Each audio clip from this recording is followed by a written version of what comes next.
I think I alluded to the fact that I talked to Jake before, before we all kind of physically said goodbye. But then I also talked to, Steve Veltman, his rep, and we had another conversation, or a couple conversations actually, leading up to the decision date, and Jake exercised the right in his contract, so we just kind of made a pact to stay in touch. What is your level of optimism that something can get done? I mean, it's hard to handicap things like that, so I really try to stay very neutral when it comes to handicapping things. Without divulging specifics, what were those conversations like? Friendly, cordial, professional. All of those. Better than not being those things. Yeah, I would agree with you. So no, but everything was on the, just transparent and kind of talking about being with each other kind of every step of the way through this, and so that's it. What was your sense just on his overall interest in remaining in that? Like what conversations? I think it's, I think there's a good deal of interest there on his part. So that was articulated a number of times through the season and reiterated at the, in our most recent conversation. How does that impact how you go about your business? Because obviously it's a big hole in the rotation to try and fill if he's not going to be there, and at the same time you want to wait for him. I mean, everybody knows we've got business to do, and so that's part of the communication from our side to them is, and to everybody, is like, we've got business to do. There's players we want to acquire, or things we want to accomplish this wintertime, and so we're going to get down to it. But that kind of draws back to my earlier statement where it says, where I was saying that we want to stay in communication with each other and be very transparent with each other. So they'll feel like they have a sense of what we're doing, and hopefully we'll have a sense of what they're doing, and we'll see what happens.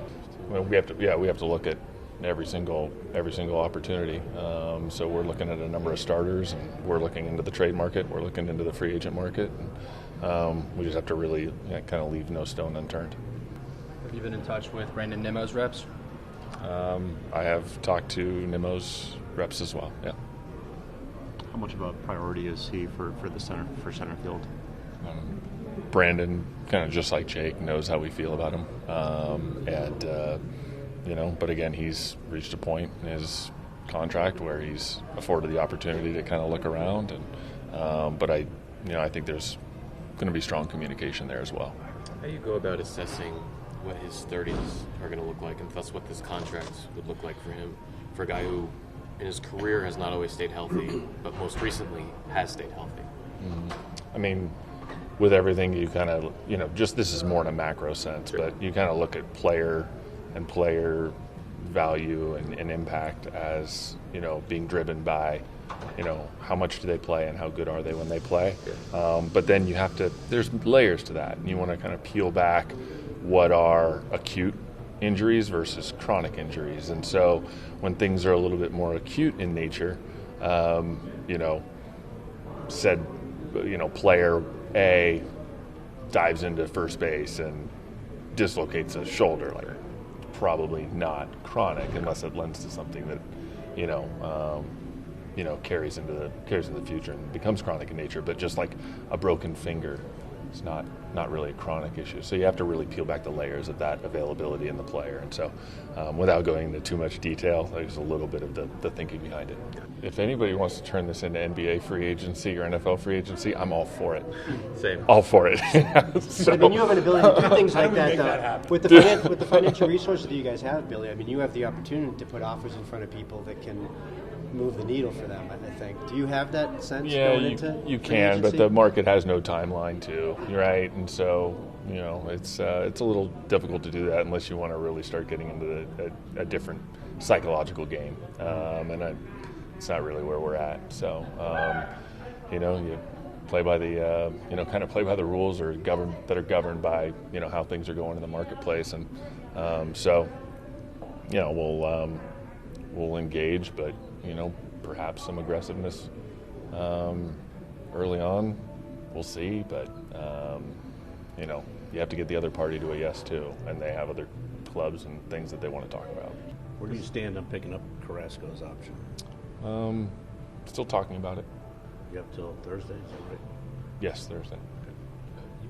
If you needed to fill a rotation void, would it be difficult to trade for that? Too hard to forecast that, right? Because, are you talking about, giving up a prospect-heavy deal?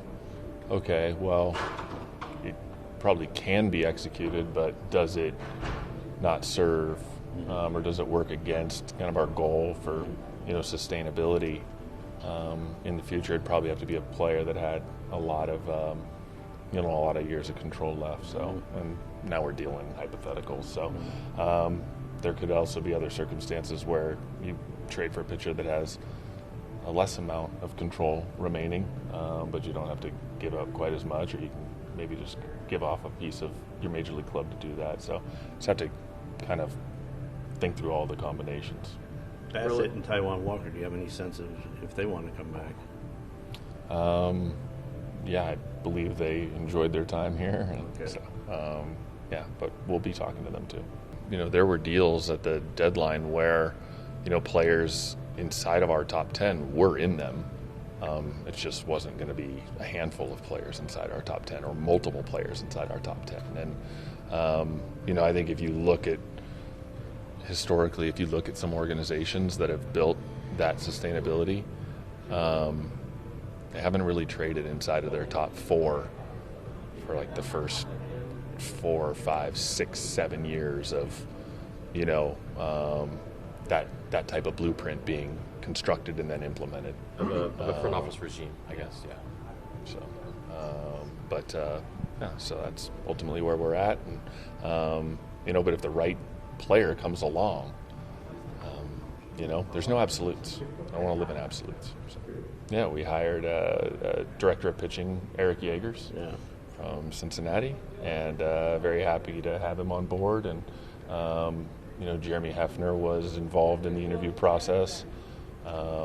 He actually went through all the interviews for all the candidates, and, we're just really happy to get Eric on board and watch him, kind of implement his vision and give him all the tools and the latitude to do so. And the synchronicity that he had with Jeremy Hefner, was a major factor in him getting this job.